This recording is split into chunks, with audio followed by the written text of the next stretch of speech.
And a one, two, a three, a four. Welcome everybody to the Life Point Table Talk podcast. My name is Jason, and I am here today with Bishop Fred Wilson. Well, hello everybody. What a joy to be with you. It's always a joy to get into the Word of God. God's into His Word, and anytime we get into the Word, it honors Him. Awesome. And we're coming in on week 19 of our Bible reading reflection. We got a doozy today. We got a lot to get through. Big reading this past week. So we got 1Kings 14 all the way through 2Kings 8. And then John 1 through 4. So a lot to cover. So let's jump into it. All right? All right. Let's do it. Well, just a little preview. Solomon had been reigning, and he came to his end. And then Jeroboam reigns for 22 years in evil and got into idolatry. And then Rehoboam in chapter 14 takes over. And we have the 8 sins of Judah. In 14:22, it says, "And Judah did evil in the sight of the Lord, and they provoked God to jealousy with their sins, above all that their fathers had done." Now, in looking at this, I can see 3 outstanding words that jump out to me. Number 1 is they did evil in the sight of the Lord. So what does that tell us? It tells us God knows what's going on. He's concerned about what's going on. And then it says that their evil provoked God to jealousy. Isn't that interesting? Yeah. In other words, God cares. He doesn't want his people going running off after somebody else. And then it says, and they sinned above all that their fathers had done. So, above all, in other words, when we sow evil seed, it produces more. And so they were just on a cycle. They were sowing to evil, but it just kept increasing. You definitely see this cycle through Kings of going astray. It's like few and far between. The people sort of stay on the right path, and cycle of violence and all kinds of craziness. So yeah, you were covered quite a bit there in 14. Jeroboam has gone astray. That was Solomon's son. They worshipped other gods. A lot of these guys, even when they're trying to follow the path, kind of keep this stuff around. It sounds like even Solomon had some of these other shrines and things. Which some of them get worse, and some of them seem to do better. I almost went political there. You have the right wing and the left wing. Oh, goodness. So let's keep moving. We got a lot here. So Rehoboam dies. His son Abijam becomes king. He is king for 3 years of Judah. He also follows his father's ways and sin, not wholeheartedly devoted to God. But this is interesting. And this comes up a couple times in King, where we'll say, but for the sake of David. And then God intervenes for the sake of David. Yeah, you see that, yeah. He's sticking to this covenant he made with David. And so God raises up someone in Jerusalem. So during this time, the kingdom is split between Israel and Judah. Right. And so they're fighting pretty much of this time.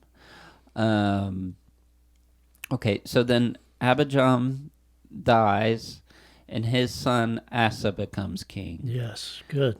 Okay, Asa reigns for 41 years. Yeah, It says he did what was right by he God. did right. Yeah, He banished a lot of this stuff that was going on, the idols, they had temple prostitutes, the whole deal. He even removed his grandmother's idols. right. It marks that. Yes. So he cut ties with that. Yeah. It says he was devoted to God his entire life. So not all of these kings were um, off the path there. And in fact, it says he brings back his father's gold and silver for the temple utensils. There's a story in there too where some of these things have been taken when they were attacked. So Israel's king was Baasha, and Asa's king of Judah. And these two, they're relatives really. They're at war, and Baasha, king of Israel, kills all of Jeroboam's house. There's actually a prophecy in 14 about this. When Jeroboam's son was sick, and he went to the prophet for help, and the prophet instead tells him, "You worshipped other gods, so your son's going to die, and your whole family's going to get wiped out." And so you see this also, this pattern where these prophets will prophesy to these kings what's going to happen, and sometimes you'll forget, and then way later on, it comes back around, and you see it come true. And so that was one of those. Let's see here. So Jeroboam's family is completely wiped out, just like God had prophesied earlier. We get into 16. Again, Prophet Jehu, the prophet, prophesies that Baasha will also be wiped out, just like Jeroboam. Baasha becomes king of Israel. And he gets wiped out by the dogs and the birds. That's not the better way to go. Yeah. So there's all this intrigue here. One of their commanders, Zimri, Rises up and becomes king. He kills all of Baasha's family and friends. But Zimri, it's also this pattern of getting power. Sometimes it lasts very briefly. Zimri's only king for 7 days. They find out what he did to Baasha, and they raise up another commander, Omri. And Omri goes in, and they march on the city. It's pretty wild. When Zimri sees what's gonna happen, he hides himself in the citadel of the royal palace and burns the place down on himself. Yeah, wow. Total tragedy there. Omri becomes king for 12 years. Omri also is walking in evil like those who went before him. And Omri has a son named Ahab. Ahab becomes one of those kings who sticks out for a while. 22 years, yeah. So Ahab marries Jezebel. She's the daughter of the king of the Sidonians, and he begins to worship Baal and builds a temple for Baal. And this is connected to through Jezebel and her family, and so they're going in a different direction now. And it says Ahab did more to anger God than all the kings before him. Wow. So this guy was quite the character. So we get to chapter 17, and now we Here are comes Elijah. Introduced to Elijah. So we start off, Elijah comes, and he's telling Ahab there's going to be no rain. Right, 3-year drought. No rain unless he commands it. So God sends Elijah to hide by the river. It's the Wadi. Am I saying that right? The Wadi, Cherith, and the Jordan are kind of connected there. And to drink there, and God sends ravens. Right. with food. And bread and meat. Bread and meat. Yeah. They bring him food. A lot of supernatural stuff with Elijah. His whole life is sort of marked by incredible supernatural events. Like, And so the brook dries up, and so you can kind of hear Elijah say, "Oh my God, what now? What am I going to do?" yeah. And so he goes to a city nearby, Zarephath. He finds a widow there. He asks her for food and drink. She only has a little bit to prepare for herself and her son. They're basically about to starve because of this drought. Mm-hmm. And Elijah asks her, he says, make me something first. First guy. Make me something first, and then you make something. So... And she says, I only have a handful of it on the little oil. What are you talking about? Yeah, so her son becomes sick. Mm-hmm. He stops breathing. Elisha goes up to his room and prays for him. They say this thing with the prophets when they pray, that they lay on them. Yeah, laid his body down on. Literally lays on him. God answers his prayer, and the boy comes back to life.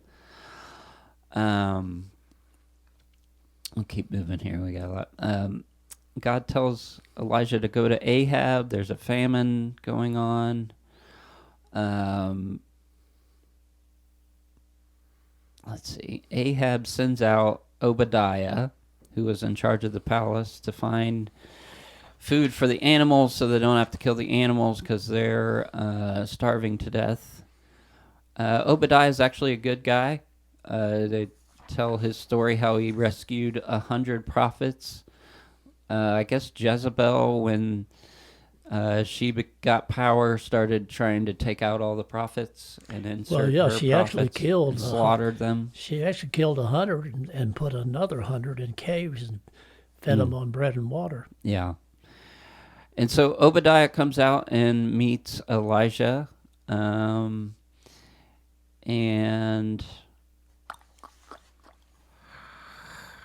Elijah finally is taken to Ahab. He meets him there.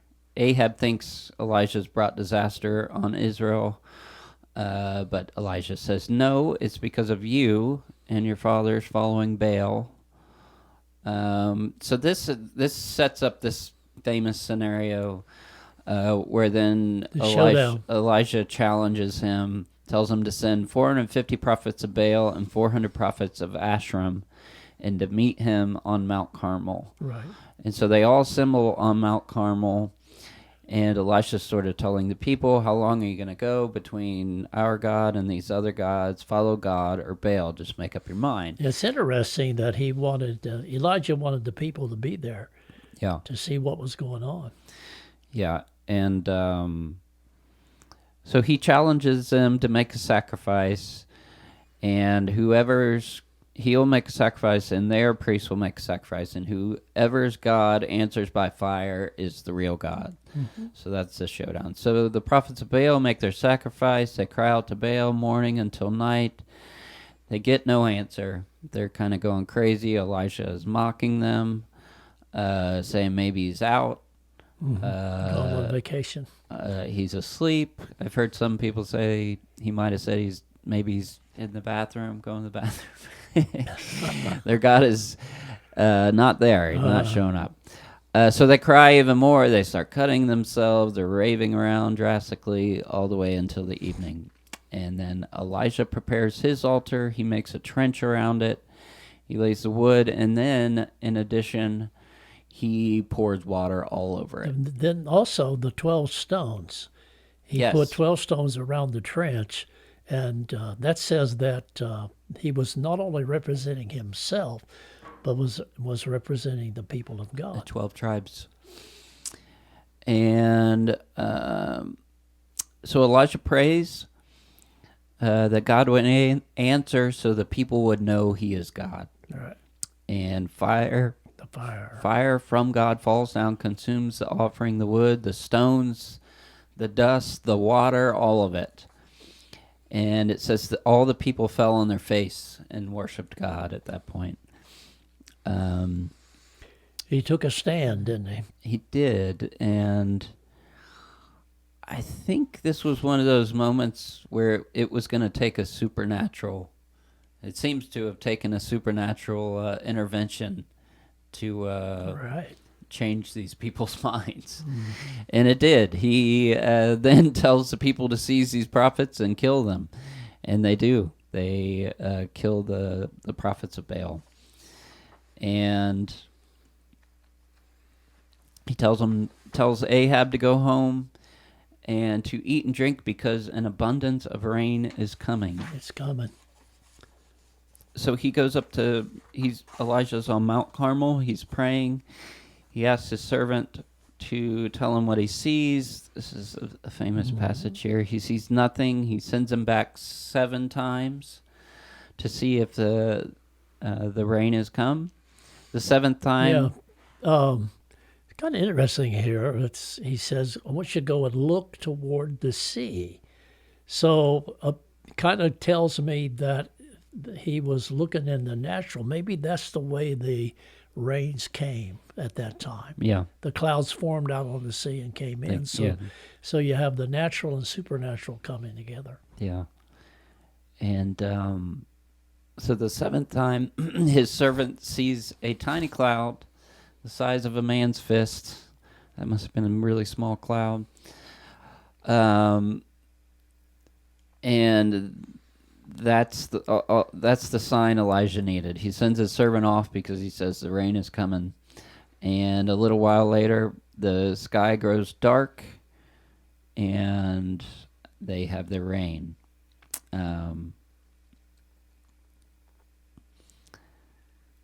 Let's see. Let's go over into 19 then. This is so interesting that this incredible servant of God, the prophet Elijah, it says he actually went on to run. He flees from Jezebel. Yeah. Now, some of the teaching on Jezebel, even today, we talk about the Jezebel spirit. Mm-hmm. And it represents one who wants to take authority that doesn't really belong to them.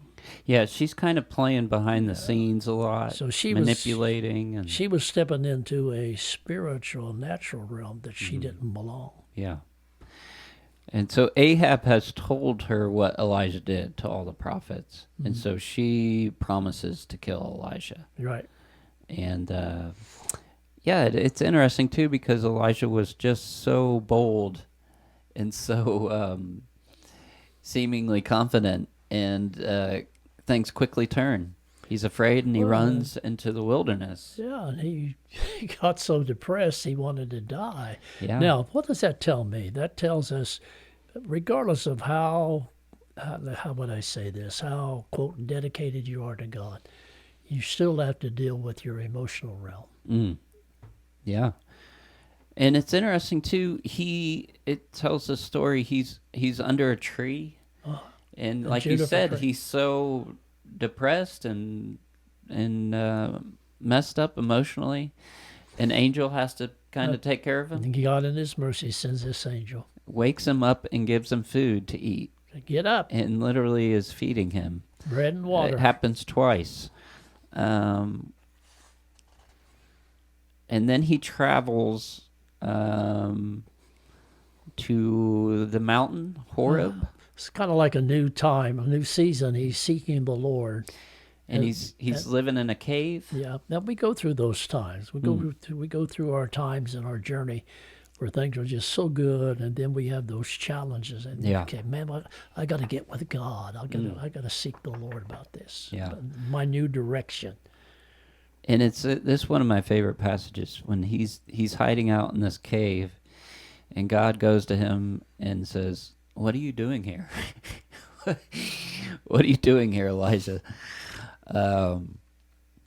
So he tells him to go out and stand on the mountain, and it goes through this sequence where a great wind comes and tears the mountain and the rocks apart, but it says God wasn't in it. Mm-hmm. An earthquake comes, and it specifically again says God's not in it. Then a fire, but God is not in it. Then in a low whisper, Elijah hears a low whisper, and he gets up and goes to the entrance of the cave. And again, it says, God says, "What are you doing here? What are you doing here, Elijah?" And so, I don't know. I really like that because there's it. It kind of reminds me of the Genesis. Where are you? Where are you? Yeah. Adam. Yeah. So God knows what's going on. So he's being gracious. He's addressing him graciously, but he's also confronting him. Like, come on, man, what are you doing out here? Well, right here in chapter 19, verse 18, apparently the Elijah and his emotional down, his depression, got to thinking, I'm just the only guy out here. Yeah. And that's where the Lord said, look, you're not alone. I have 7,000 who have not bowed their knees to Baal. Yeah. Yeah, it's incredible. So God tells Elijah then to go and anoint Hazael to be king of Syria and anoint Jehi king over Israel. And is that right? Did I say that right? King over Israel. Now, you have there in chapter 19, And you'll also have Elisha. Yeah, Elisha shows comes up on here. the scene to become the servant. And so he is telling him to go to these guys, and they are going to take care of his enemies. Whoever the one doesn't kill, the other will kill, as far as his enemies. So, yeah, like you said, this is when Elisha shows up. Elijah puts his cloak on him. This begins their relationship, which goes on for quite a while here. Kind of a mentoree thing. Oh, a little bit later we mentioned this, but this was the beginning of Elisha's training. Yeah. Yeah. And so we get over into chapter 20. The king of Syria, along with 32 other kings, has attacked Israel. They've surrounded Samaria. King Ahab is in there. They're kind of trapped. He's wanting to take all of his wives and children and all his treasure. So the prophet convinces Ahab to lead the attack on them. They go out and attack the Syrians. They chase them off. The Syrian king, this is a long whole story. I'll just try to do it briefly. The Syrian king escapes, but he regroups his whole army, and they come back and attack again, and again Ahab defeats them. But when they defeat them, Ahab makes a deal with the Syrian king and releases him and makes a covenant with him. And the prophet comes to Ahab and prophesies, because he let the Syrian king, his name was Ben-Hadad, king of Syria, go, when God wanted to kill him, he's now going to kill Ahab. And then we get into a story in 21. Ahab is upset about the situation where he's been prophesied he's going to die, his demise there. He's trying to buy a vineyard from someone, another person there in the town, and the person refuses.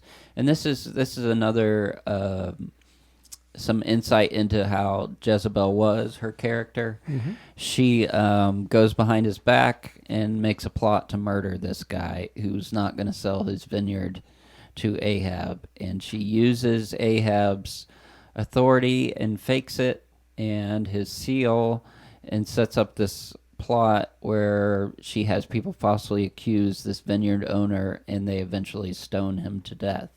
And then Ahab takes the vineyard.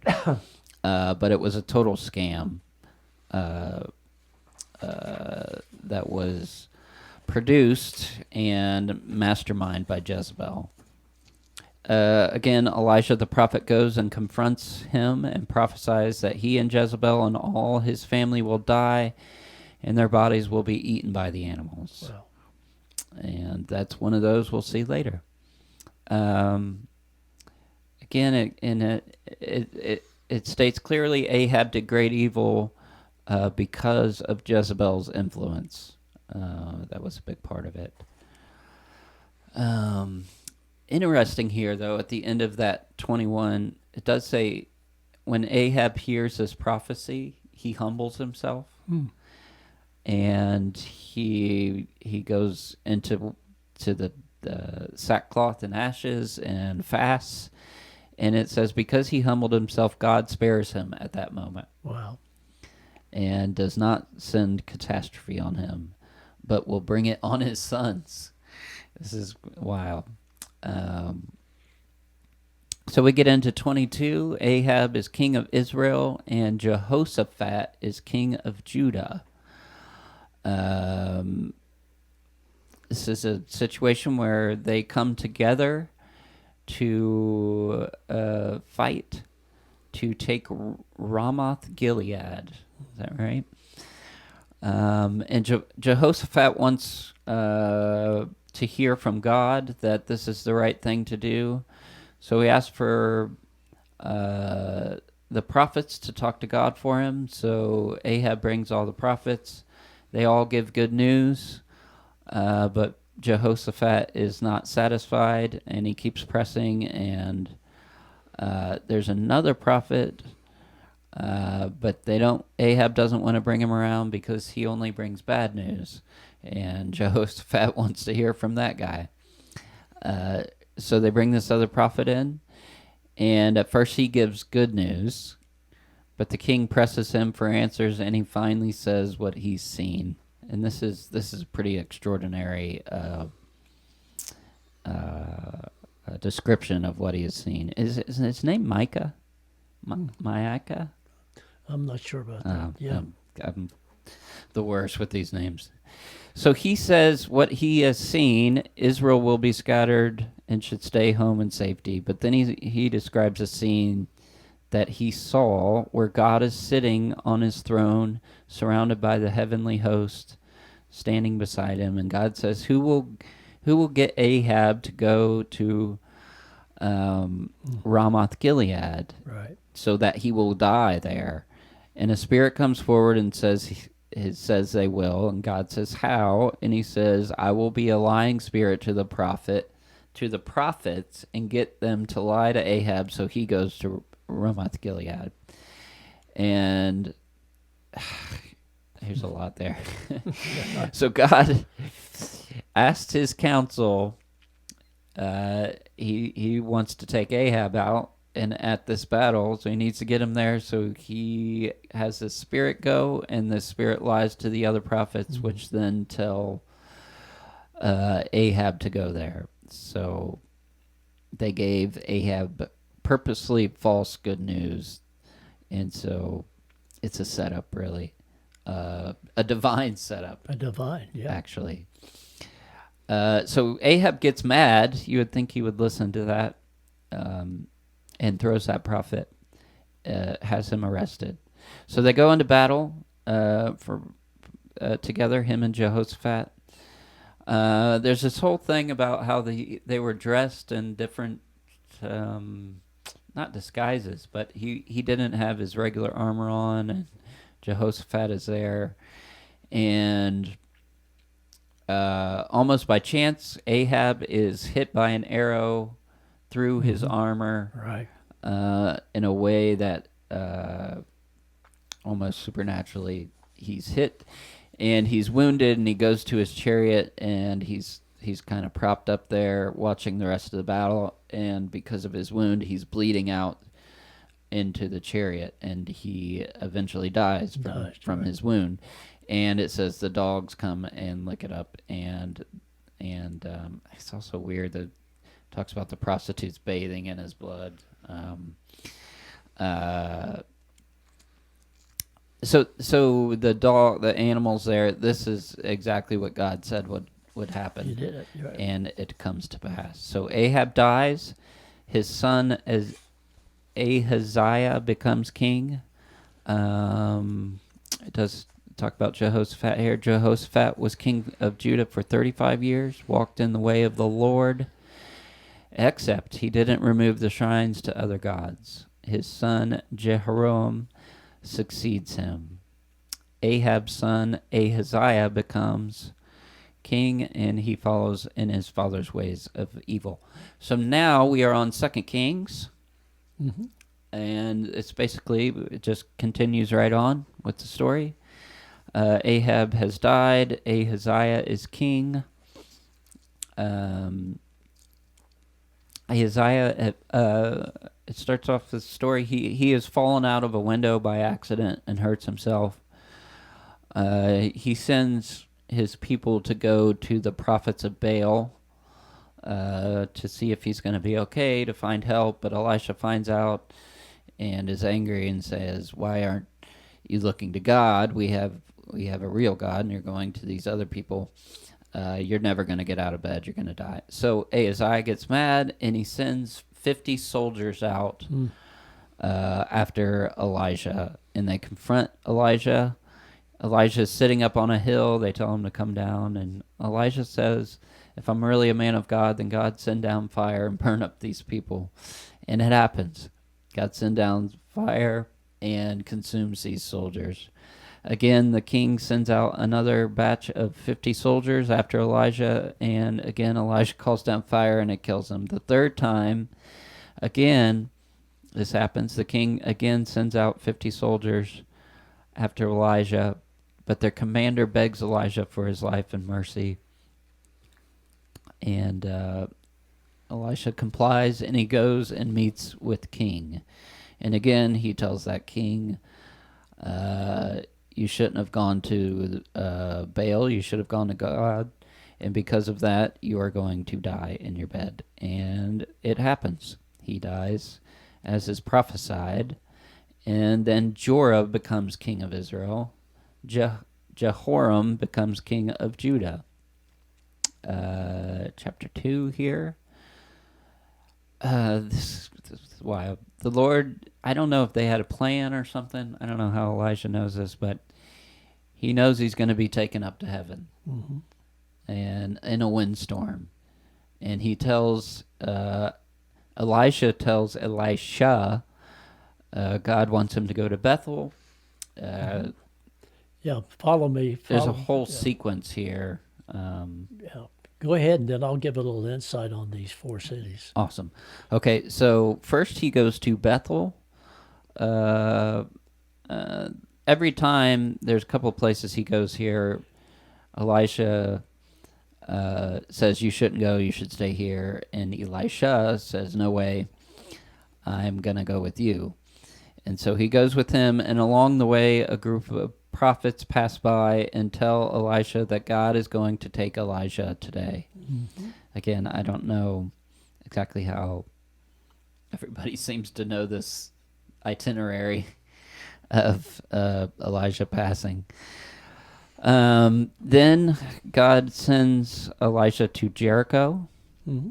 Again, the same thing. Elisha refuses to stay, and he wants to go with them, so they go. And when they get to Jericho, there are prophets there, and they also tell him Elijah is going to be taken as well. Okay.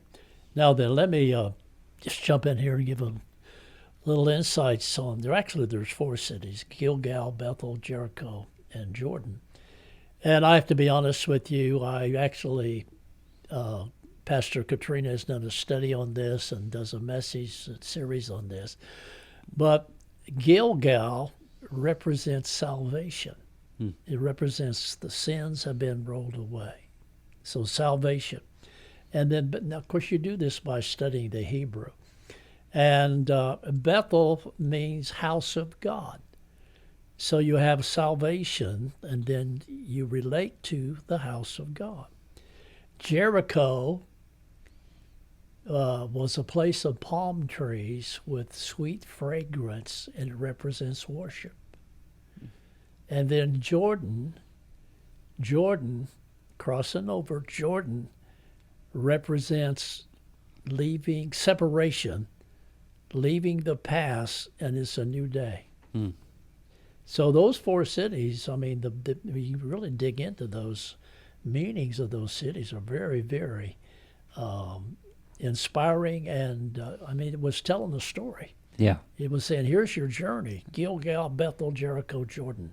Yeah. They're there for a reason, Yes, specifically. absolutely. It's Yeah, he didn't just, off the cuff go, travel here, travel there. right, right. Yeah. It was, of course, I mean, as you said, the Lord was leading him, Gilgal. Yeah. Okay, next Bethel. Yeah. So yeah, he was giving him a history on what was taking place. Yeah, there's in a his deeper life. Right. narrative there, deeper story. I love that. That's great. So he ends up at the river. Mm-hmm. And so Elisha takes off his coat, and this is just pretty cool. He rolls it up and he hits the river with it. And at once a path opens up through the river, and the two of them cross the river on dry land. So obviously that's something we've seen before. Yeah, and then Seemed like a of course, reference. right there, that's where Elijah says to Elisha, "What can I do for you, Elisha?" Yeah, He saw his commitment, yeah, and he says, "I'm going to be leaving you, Elisha." And Elisha says, "Man of God."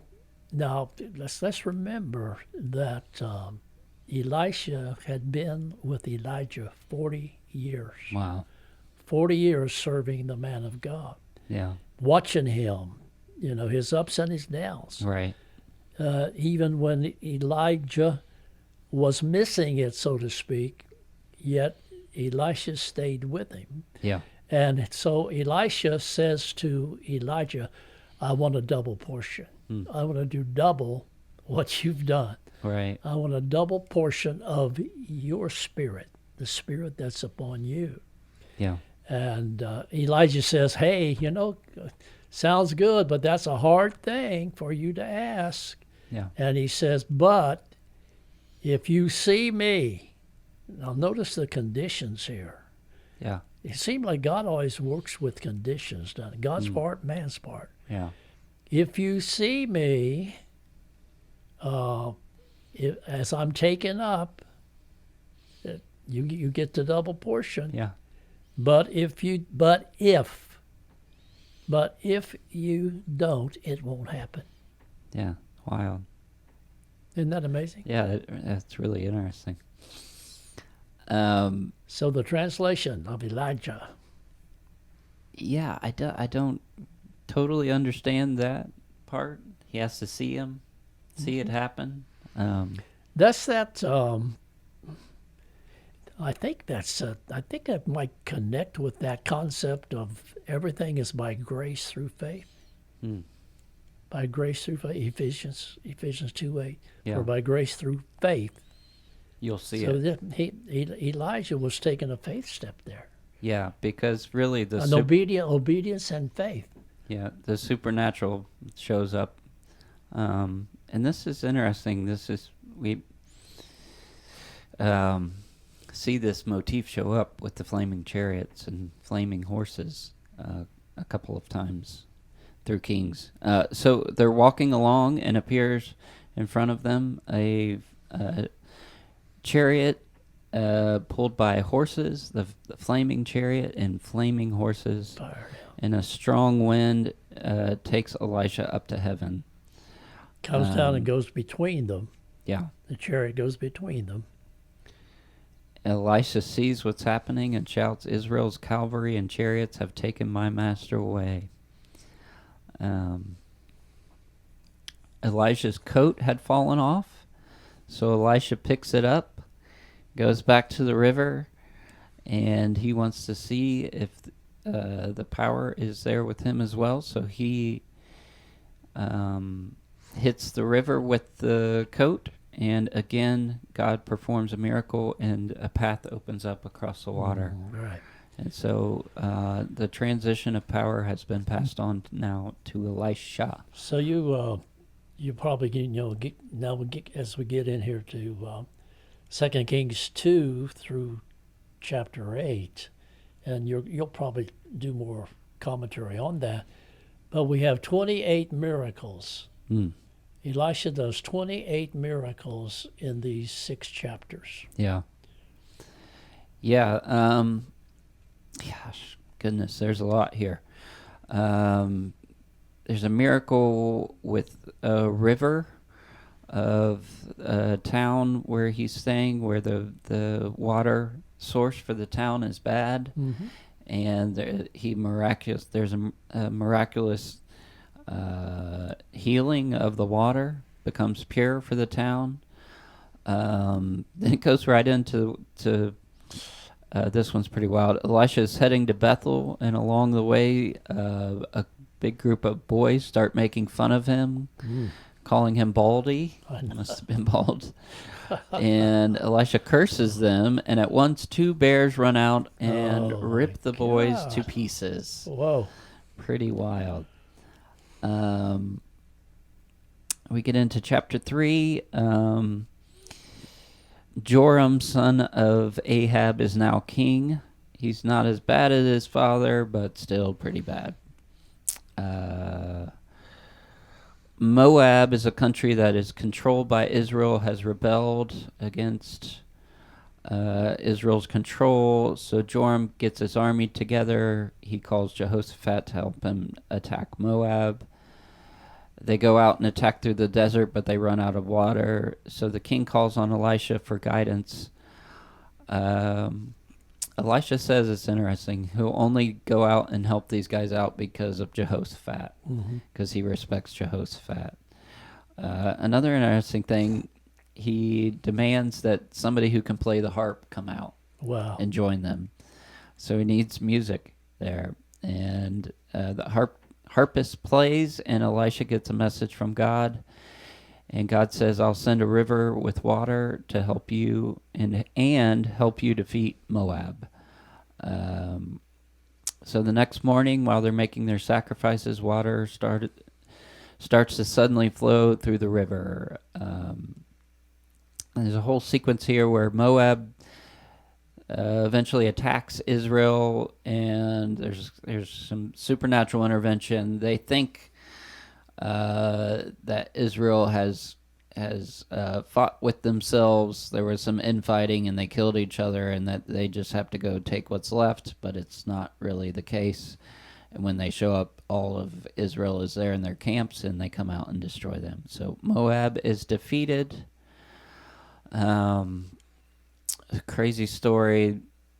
The king of Moab, Mesha, goes and hides in the last city that's left of the Moabites, and to stop the war, he sacrifices his son on the city walls there.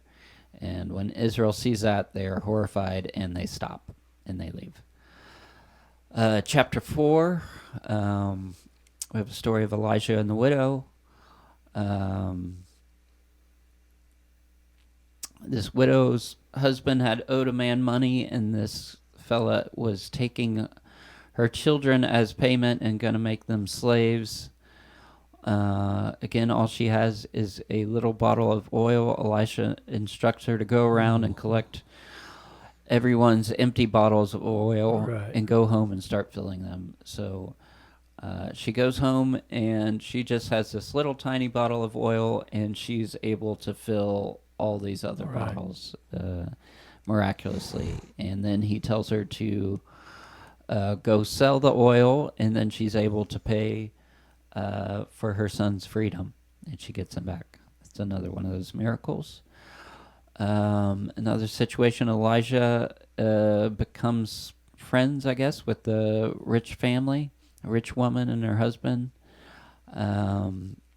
They have built a place for him to stay when he comes to their town, so Elisha is thankful and asks her if she needs anything. She says no, but he finds out that she doesn't have a son, and he prophesies that she will have a son, and she miraculously gets pregnant, and a couple months later she gives birth to a son.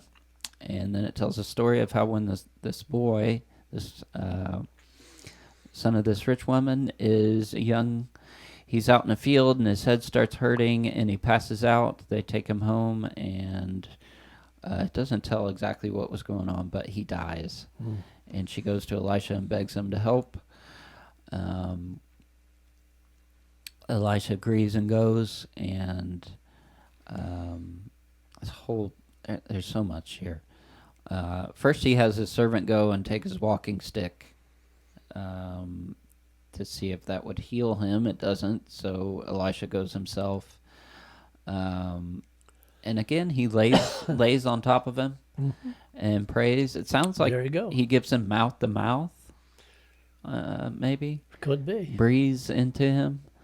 Eventually, the boy starts sneezing and opens his eyes and comes back to life. There's a miracle with a stew. One of his servants made some sour stew, and Elisha performs a miracle, and it becomes good. Again, there's another miracle with Elisha taking a small bit of grain, loaves and bread, and miraculously feeding 100 people. Then we get into chapter 5. It's the story of Naaman. Mm-hmm. Naaman, the commander of Syrian army. Yeah. And Naaman was, we kind of say he wasn't of the faith, and he was like an outsider. Mm-hmm. And his servant lady, witnessed to him. Yeah. And Yeah, she said, "You need to go see Elijah Yeah. or Elisha." Yeah, it's interesting. They tell the story. She was captured in a raid. She was actually Israeli.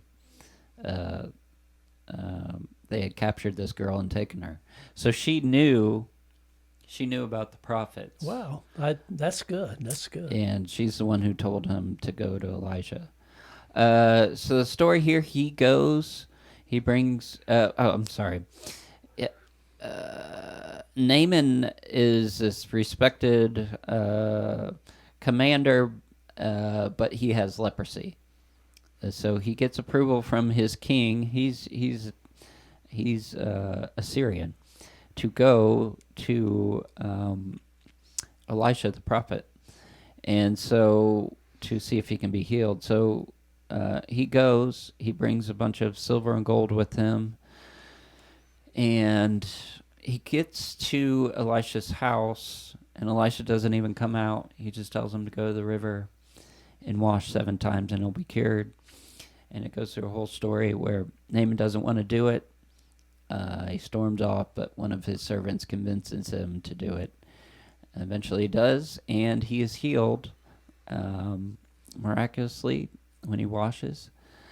7th time. The 7th time. And 7 is, in the number system, 7 is divine. That God was directing. Yeah. And so then there's a whole story here. Elisha refuses all the gifts. This guy has brought a boatload of gifts of silver and gold with him.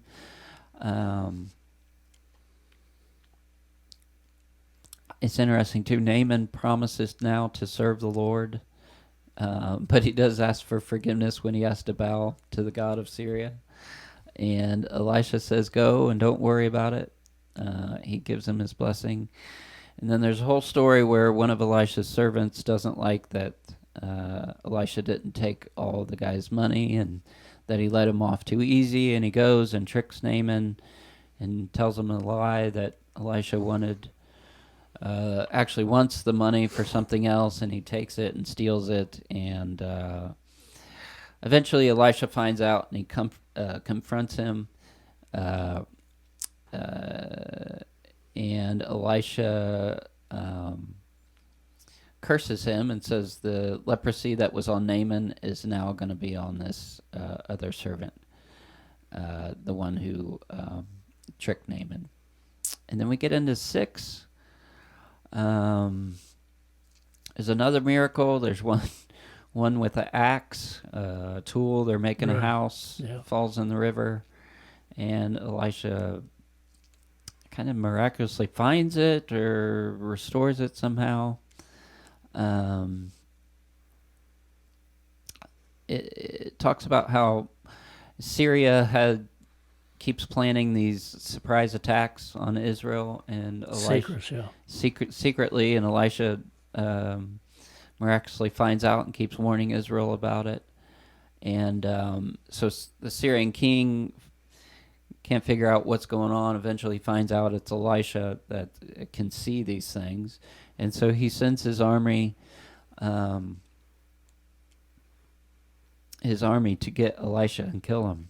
And so they go and they surround the town, the place where Elisha is. This is another instance where these chariots show up. His servant, Elisha's servant, is really scared. Elisha tells him, "Don't be afraid." And he prays that his eyes are open. Yeah. And he says, "There's more on our side than is Yep. on their side." And he looks and sees that the hills are covered with fiery horses and flaming Wow. chariots. The unseen. Yeah, the unseen. Wow. Amazing. And Elisha prays that this army will go blind. God blinds them with a bright light. And Elisha, it's kind of funny. He tricks them because they're blind, they can't see, and leads them right into the middle of the capital of Israel in Samaria, so that they're surrounded by the army. And when he leads them there, gets them there, and then he has their eyes opened.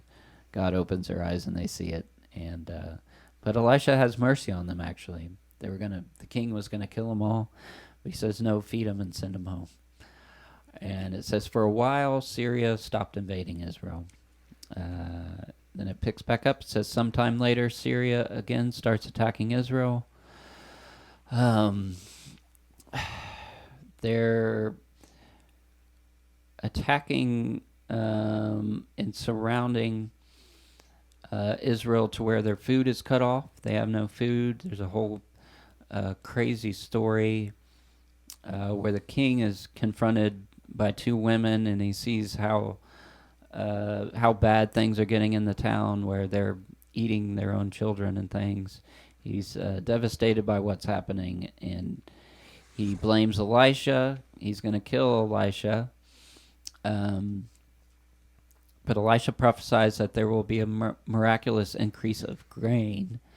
Then it tells a story where there's four men with leprosy who are staying at the gates of this town, and the town is basically run out of food, and so they decide to take their chances in the Syrian camp, and they go to the Syrian camp, and when they do, God miraculously makes it seem like there's a huge cavalry army with these guys when they walk through, and the Syrian army gets scared and they run away. And when they do, they leave all their stuff behind, and now Israel has a miraculous cache of grain, just like was prophesied. Right. Grain and goods, and more than enough, that it was so much so that the price had gone on down to nearly nothing. There you go. From starving.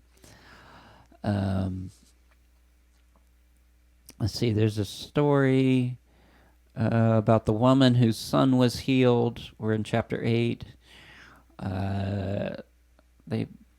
Elisha had warned her. She went and lived, because of this famine that was coming, to go live somewhere else. She lived in the land of the Philistines for 7 years. She returns, and she wants to get her stuff back, and she tells them about all the things Elisha has done, and the king is impressed and gives her all her land and money back.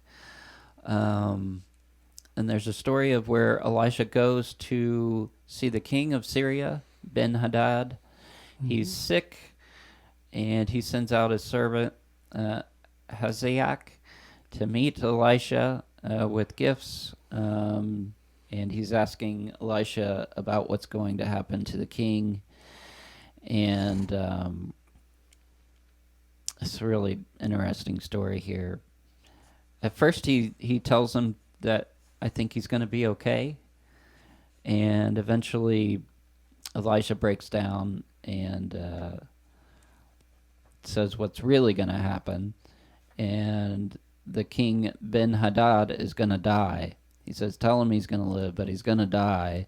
And Elisha is heartbroken over this, because this other person who's going to take over is going to be much worse, and he's going to do all kinds of terrible things to Israel. And so we're getting to the end here, chapter 8. Jehoram, son of Jehoshaphat, is king of Judah now. And Jehoshaphat did good, but his son goes wrong, does wrong in the eyes of the Lord. He marries Ahab's daughter and is sinful like Ahab's family. Again, it mentions because of David, he won't destroy Judah. Judah gets grace there. And it basically ends there. Let's see. So Jehoram is king of Judah, and then Jehoram dies, and his son Ahaziah becomes king. He's also continuing in evil like Ahab. Ahab had started a trend there with the family. But fascinating, they are getting grace as well because of David during this time. Covenant, yep. So let's see. How do we want to do this? Let's go ahead. So that was our Old Testament. That was a lot there. Yeah. There's so much in the Old Testament. Sometimes we may have the tendency to feel like, we're reading all this history and all of that. But, the more we read, the more we study the Old Testament, the more we see principles that relate to the New Testament. Principles of faith, the drama of human drama, what people go through in their relationship to God. Yeah. And so I know sometimes we may feel, man, it's just just a lot of history, and it is, but it can be very, very meaningful. That doesn't mean we bring everything in the Old Testament over to the New Testament, but yet there are those principles that are very much encouraging to us. Yeah. Awesome. So let's do our New Testament reading. We have John 1 through 4. The book of John, of course, for new Christians as well as older Christians, it is the book that we are encouraged to read because it really connects us with Christ. Yeah. The whole the way this gospel starts, it's a whole different style. He's in a different kind of mode, which I really like. So I just want to read. I'll start off. It's so intense. This first couple of verses here. Right. So identifies. John 1. It starts off. In the beginning was the Word, and the Word was God. Was with God, and the Word was God. He was in the beginning with God. All things were made through him, and without him was not anything made that was made. In him was life, and the life was light of men, and the light shines in darkness, and the darkness has not overcome it.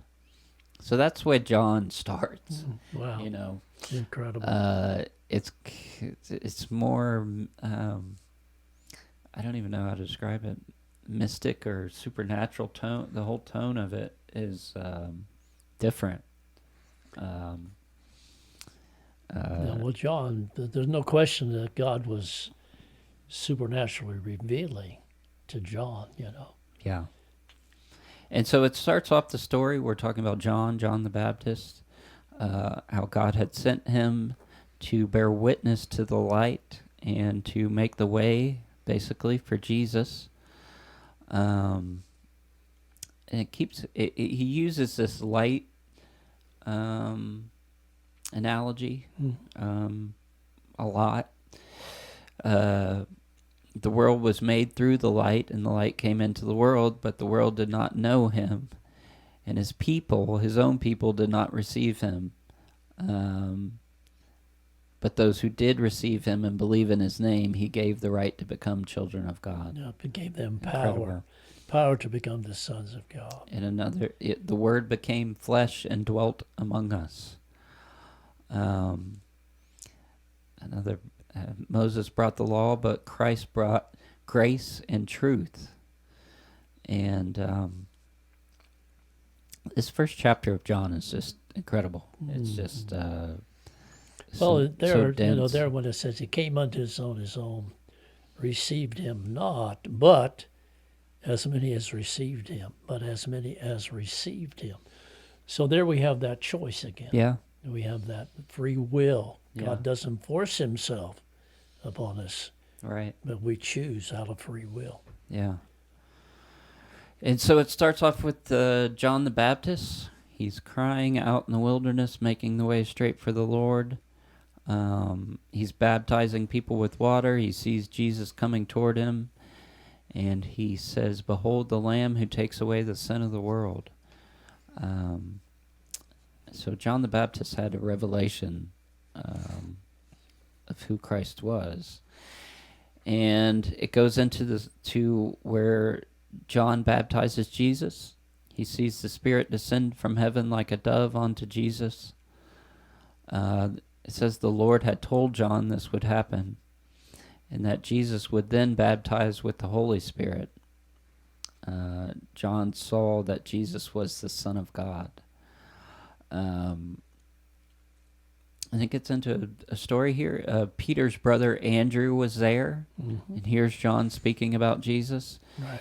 And he follows Jesus, and I guess several of John's disciples had gone and followed Jesus, and then Andrew, Philip, and Nathaniel. Andrew goes and tells his brother, who is Peter, he's found the Messiah. So that's how Peter became part of the group, through his brother.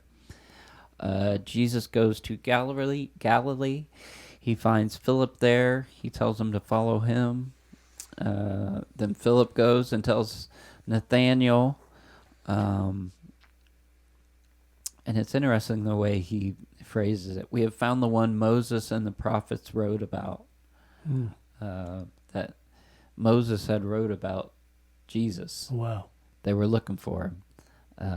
Fascinating. Nathaniel comes to Jesus, and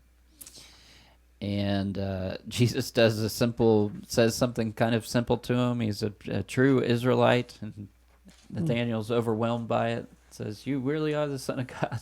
Wow. It seems like Jesus is amused, like that was it. That's all it took. It says you'll see greater things. He actually says you'll see heaven open up and angels descending and ascending on the Son of Man. Chapter 2 is the water into wine. Jesus is at a wedding. They run out of wine. His mom asks him for help. He says, "My time hasn't come. What's this got to do with me?" But he goes along with it anyways. He has them fill jars with water, and then he has the master of the feast taste it, and the water has become wine. That was his first miracle. The first sign to his disciples. They believed in him. Then it goes into Jesus when he goes to the temple. As he sees the money changers and vendors, he makes a whip and chases them out and overturns their tables. They ask Jesus what sign he has to do this. I guess what authority he has to be cleaning the place out. He says, destroy this temple, and in 3 days I will raise it. He's talking about his body, but they're not perceiving it. They have no idea. It says many people begin to believe in Jesus because of the signs he's doing. But he doesn't entrust himself to them. So that's interesting. It says that there. We get into chapter 3 here. It's an awesome story. A Pharisee named Nicodemus. Yeah, the Pharisee. Notice the Pharisee. And he goes to Jesus by night to talk to him, which I'm guessing is because he didn't want anybody to know. He says, "We know you're from God because of the signs you do." And Jesus goes into the talking to him about how we can't see the kingdom unless we're born again. And Nicodemus is saying, "What are you talking about? That's crazy. Right. How can you do that when you're old?" And Jesus is like, How do you not understand what I'm telling you? Yeah, spiritual Talking rebirth. spiritually, you're born of And water and spirit. actually, Jesus kind of confronted Nicodemus and said, "You're the Pharisee. You're the guy that should know. Yeah, how do you not know this? What's wrong here?" Yeah, What? yeah, it's incredible. And at the end of that sequence, there's that part where Jesus quotes again, "As Moses lifted up the serpent in the wilderness, so must the Son of Man be lifted up, that whoever believes in him may have eternal life." Um, that's incredible that he uses, of all things, that reference of the snake being lifted up, Right, the serpent. Yeah. the serpent. And then, of course, I'll read it here. Our probably most famous verse in Christianity: "For God so loved the world, You're right. that He gave His only Son, that whoever believes in Him should not perish but have eternal life." And then 17 too. "For God did not send His Son into the world to condemn the world, but in order that the world might be saved through Him." And it says again, you're talking about free will there. It's just pretty explicit here when it's like the light has come into the world, but the people loved darkness because their works were evil. They wanted to be in the darkness, so they didn't accept the light.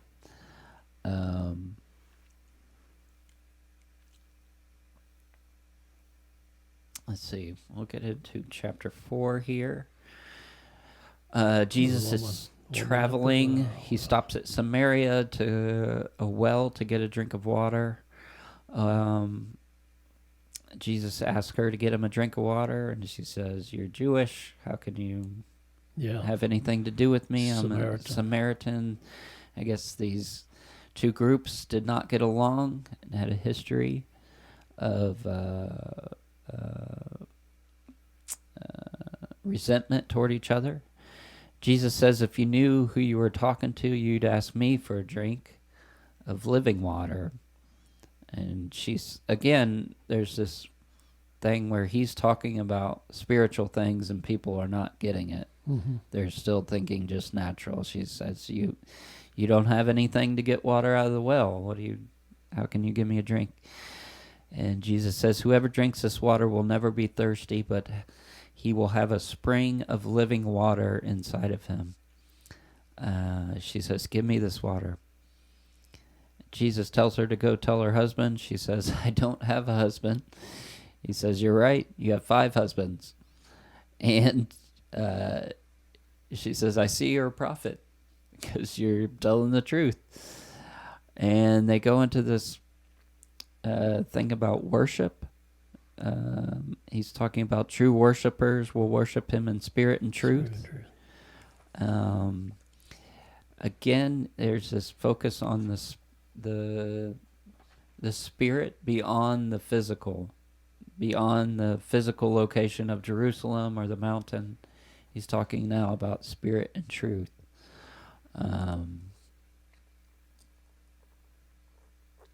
She says she knows the Messiah is coming, and he says, "I'm him." He tells her directly. The disciples come back. They're trying to get Jesus to eat. He says, awesome sequence here. He says, "I have food you don't know about. It's to do the will of the Father." And he's talking about the harvest. The harvest is great. And then it continues on, and it talks about how many Samaritans from that town believed in Jesus because of that woman's testimony. Well, she became an evangelist. She went back and told everybody. Come see a man. Yeah, she really did. She must have preached to the whole town. And Jesus went and stays with them for 2 days. Then he goes on to Galilee. An official comes to Jesus while he's there, whose son is sick, and asks Jesus to heal him. It's just kind of interesting. Jesus says, "You won't believe unless you see signs and wonders." And the guy continues to ask him and plead for Jesus. Jesus says, "Go," he's healed. And then later on, he finds out at that very moment his son was healed. He was healed. And he believes. So I don't know if Jesus was saying that in general, that without a sign you're not going to believe, um, to that generation I or to think the to them, people. yeah. But specifically to that guy, that's what happened. Mm-hmm. Once he saw the sign that his son was healed, then it says he believed. Mm-hmm. He did believe in Jesus. Yeah. Now, just make this point here that as we follow Jesus in the Gospels, we see the incredible, miraculous leading. And there's been those who feel, well, Jesus just did this because he was God. Well, he was God, but he was also man. Hmm. And so, in a sense, that he placed his God factor on hold, became man, and Jesus operated according to the Word of God and the leading of the Spirit. Hmm. And so this helps us to more so look to him as our model for fulfilling God's will. Yeah. Yeah. Amazing. So good. That's the end. That's the end of 4 there, that story. Yes, And wonderful. so, Wow. wow, we covered a lot of ground today. I think this is our longest one yet. For some reason, this was a bigger reading this week, but I love it because it keeps us moving. It keeps us going, but I also sometimes get a little frustrated because I know there's it's so deep. There's so much Oh, yeah. in many of these passages that we don't have time to unpack it all. But it's also good because we don't have time. We got to keep moving. Yeah. So One of the powerful things about reading the Word, or teaching with the Word, it kind of speaks for itself. yeah, You don't have to try to add all your thoughts to it. yeah. That's true because this time when I'm reading through, I'm trying not to get too into like commentaries and extra stuff, and just let the story speak for itself. Speak for itself. Just to see what it's saying to me without having some other filter, as much as I can. Well, one of the problems that Nicodemus had was their man-made tradition. Yeah, right. I don't want to go there. Somebody telling him how to think about it. Yeah. So, anyways, great. Thank you so much, Bishop, for being with us. My pleasure. Fantastic. My pleasure. And thank you all for tuning in and reading along and listening as we go through the Word. And we will be back with you next week for week 20. So week 20. Stay tuned and stick with us. Thanks, everybody. All right, peace.